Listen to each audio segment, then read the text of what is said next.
सो अभी तक हमने देखा कि किडोमा की अपने फादर से लड़ाई हो जाती है, इसलिए वो घर छोड़कर चला जाता है। जिसके बाद अब हम स्कूल का सीन देखते हैं कि कैसे मोशिंग अपनी क्लास में थी, लेकिन उसका फोकस स्टडी पर नहीं बल्कि इस बात पर था कि आज किडोमा स्कूल क्यों नहीं आया। फिर दिखाया जाता है कि मोशिंग जब जैसे घर वापस आए तो पता चला कि उसके डैड ने नूडल्स का स्टॉल लगा रखा है। मोशिंग हैरान होती है और पूछती है कि आपको ये आइडिया कैसे आया। तो तब डैड बताने लगे कि तुम्ही ने तो मुझे इस चीज़ का आइडिया दिया था कि मैं नूडल्स अच्छे बनाता हूँ, इसलिए मुझे स्टॉल लगाना चाहिए। एक्चुअली ये आइडिया डैड को किडोमा ने दिया था। बाय द वे इनका स्टॉल पहले दिन ही अच्छा चल रहा था, यानी एकदम ही सब नूडल्स सेल हो गए, जो बात आंट लिन से बिल्कुल बर्दाश्त नहीं हो रही थी। इसलिए वो तभी यहाँ आई और बोली कि मुझे कुछ बात करनी है। फिर इन सभी से स्टॉल हटाने का बोलने लगी, ये कहकर कि तुम लोग मेरे बिजनेस को नुकसान पहुँचा रहे हो, एंड अगर स्टॉल खोलना ही था तो पहले तुम्हें मुझसे परमिशन लेनी थी। मैंने ऑलरेडी तुम लोगों को शॉप खोलने की परमिशन दे रखी है, इसलिए मेरे सर पर बैठने की ज़रूरत नहीं। तो तब मोशिंग की मॉम कहती हैं कि माफ़ करना, हमें नहीं पता था कि आपको इतना बुरा लग जाएगा। तो वहीं डैड बताने लगे कि आपने रेंट इंक्रीज करा है, इस वजह से हमें स्टॉल लगाना पड़ा, क्योंकि तभी हम पूरे पैसे दे पाएंगे। बट आंट लिन एक नहीं सुनती और बस इन सभी की इंसल्ट करने पर लग गई कि पता नहीं तुम लोग खुद को समझ क्या रहे हो, जो खुद से सब सोच लेते हो। जिनकी इन बातों को सुनकर मोशिंग को गुस्सा आ गया कि आपको तो बस मौका चाहिए होता है मेरे पेरेंट्स को नीचा दिखाने का। तो तब आंट लिन और ज़्यादा भड़क जाती हैं कि ज़रा देखो तो इस लड़की को, मेरे ही घर में इसके पेरेंट्स की शॉप है और ये मुझी को आंखें दिखा रही है। तो तब आसपास के लोग भी इन सभी की बातें सुनने लगे। डैड बहुत कोशिश करते हैं आंट लिन को शांत कराने की, बट वो होती ही नहीं। तो वहीं मोशिंग की मॉम बोलती हैं कि आप हमें बस आज स्टॉल लगाने दीजिए, हम कल से कहीं और लगा लेंगे, क्योंकि काफ़ी सारे नूडल्स बने हुए हैं जो कि वेस्ट हो जाएंगे। बट आंट लिन तब भी नहीं मानती, ऊपर से बस इन तीनों की नॉन स्टॉप इंसल्ट करती गई कि जैसे ये सब फ्री में उनके घर में रहते हो। तो तब डैड को भी गुस्सा आ गया और वो आंट लिन पर चिल्ला गए कि मेरी बेटी और वाइफ को इतना सब कहने की ज़रूरत नहीं, यानी तुम्हारा कोई हक नहीं बनता ये सब बोलने का। तो तब वो बोलती हैं कि ठीक है, अगर ऐसा है तो अभी मेरे घर से निकल जाओ, यानी कि अब मैं तुम लोगों को किसी भी हाल में अपने घर में देखना बर्दाश्त नहीं कर सकती। और फिर तभी यहाँ से चली गई। नेक्स्ट सीन में हम देखते हैं कि पेरेंट्स उदास बैठे हैं कि अब भला वो क्या करेंगे, क्योंकि अभी कुछ देर पहले वो आंट लिन से बात करने भी गए थे, बट वो मान नहीं रही हैं, बस इस जिद पर हैं कि उन्हें बिल्कुल भी हम लोगों को अपने घर में नहीं रखना है। तो तब मॉम बोलती है कि मैं पुलिस को कॉल कर रही हूँ, क्योंकि हमने कॉन्ट्रैक्ट साइन कर रखा है, ये हमें ऐसे कैसे निकाल सकती हैं। बट डैड उन्हें रोक देते हैं, बिकॉज ऐसा करने से प्रॉब्लम और ज़्यादा बढ़ेंगी।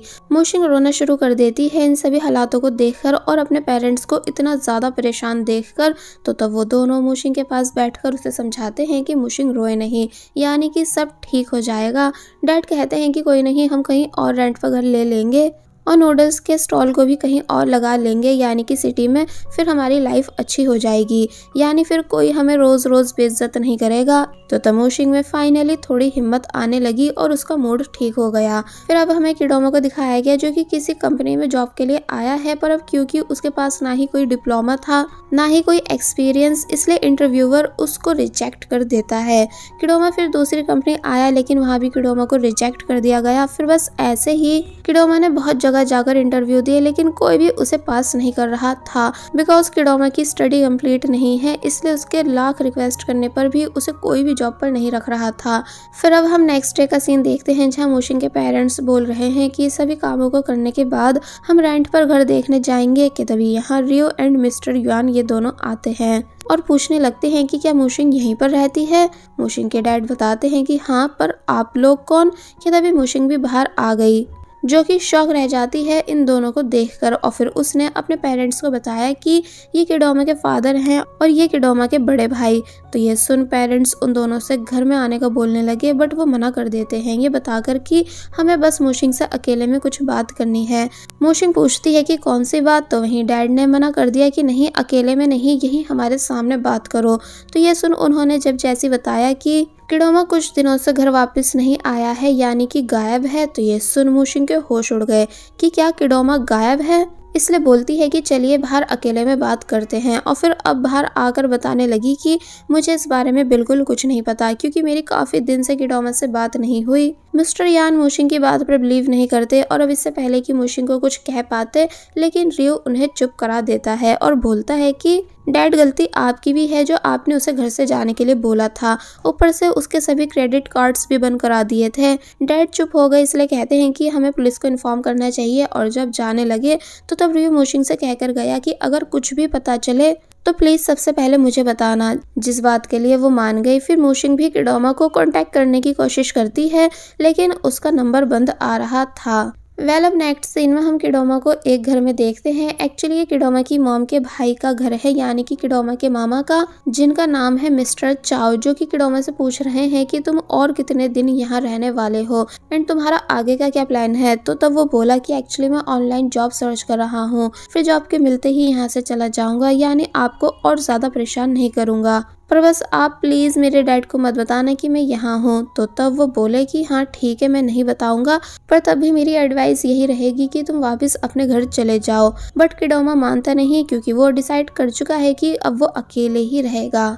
जिसके बाद अब हम देखते हैं कि किडोमा नेक्स्ट डे फिर से इंटरव्यू देने आया है, लेकिन उसे यहाँ पर भी रिजेक्ट कर दिया गया, इसलिए वो काफी ज्यादा उदास हो गया। और जब उदास होकर खड़ा हुआ था कि तभी उसकी नजर डिलीवरी मैन्स पर गई, जिन्हें देखकर वो कुछ सोचने लगता है। अब हम किडोमा के अंकल को किडोमा के फादर एंड भाई के सामने देखते हैं, जहाँ वो बता रहे हैं कि किडोमा मेरे साथ रह रहा है, पर अब क्योंकि उसने ये बात सीक्रेट रखने को कहा था, इसलिए मैंने आपको इस बारे में इन्फॉर्म नहीं करा। तो तब डैड अंकल को डांटने लगे कि आप तो बड़े हो, इसलिए आपको हमें इस बारे में बताना चाहिए था। अंकल कहते हैं कि एक्चुअली किडोमा मेरी ही बहन का बेटा है, जो कि पहली बार हमारे घर रुकने आया था, इसलिए मैं उसे ऐसे कैसे मना कर देता, बल्कि मैं तो उसका बहुत ही ज्यादा ख्याल रख रहा हूँ एंड उस पर पैसे भी खर्च कर रहा हूँ। यानी मेरी वाइफ उसके लिए रोज एक्सपेंसिव डिशेस बना रही है एंड मैं उसे रोज पॉकेट मनी भी देता हूँ। वो तो सिर्फ अपना रूम में आराम करता है एंड वो बात अलग है कि हमारा खुद काम अच्छा नहीं चल रहा, यानी मेरी कंपनी की कंडीशन ठीक नहीं।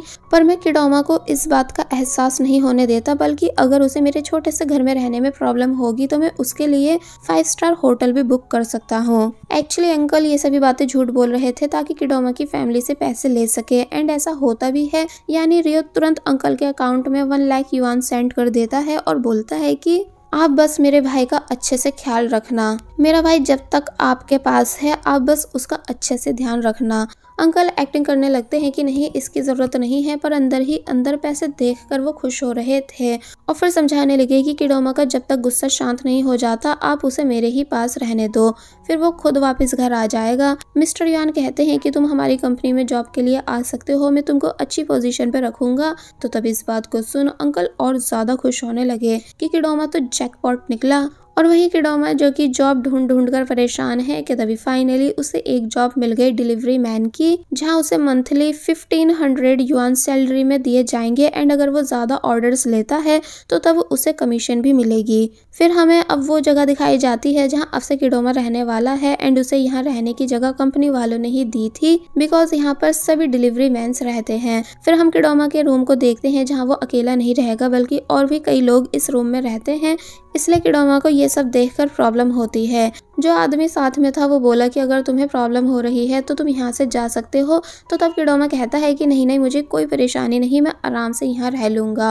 और फिर तभी जल्दी जल्दी बेड को क्लीन करने लगा। जिसके बाद अब हम मोशिंग के पेरेंट्स को देखते हैं जो कि रेंट पर अपार्टमेंट लेने आए हुए थे एंड जो एजेंट उन्हें ये अपार्टमेंट दिखाने लाया था उसने रेंट भी काफी ज्यादा कम बताया, आंट हेलेन के घर से भी ज्यादा कम। तो तब मॉम सरप्राइज रह गई कि क्या वाकई में ये इतना सस्ता है। डैड एजेंट से अपार्टमेंट सस्ता होने का रीजन पूछते हैं तो तब वो बताने लगा कि मुझे पैसों की जरूरत है, इसलिए मैं कम प्राइस पर दे रहा हूँ एंड आपको 1 टाइम पेमेंट करनी होगी, यानी कि 36,000 युआन। तो तब डैड शॉक रह गए कि क्या 36,000। एजेंट बोलता है कि आप आपस में डिस्कस कर लो। तो तब मॉम डैड से कहती हैं कि मुझे ये जगह पसंद तो है, पर क्या एक बारी में इतने पैसे देना ठीक होगा। तो तब डैड भी कहने लगे कि हाँ यही बात मुझे भी अजीब लग रही है। फिर जब एजेंट आया और डैड 1 टाइम पे करने से मना करने लगे तो तब वो बोलता है कि कोई नहीं, आप ये अपार्टमेंट मत लो, मैं किसी और को दे दूंगा, मुझे कस्टमर्स की कमी नहीं। तो ये सुन मोशिंग के पेरेंट्स जल्दबाजी में 1 टाइम पे करने के लिए मान जाते हैं एंड उन्होंने कॉन्ट्रैक्ट साइन कर दिया।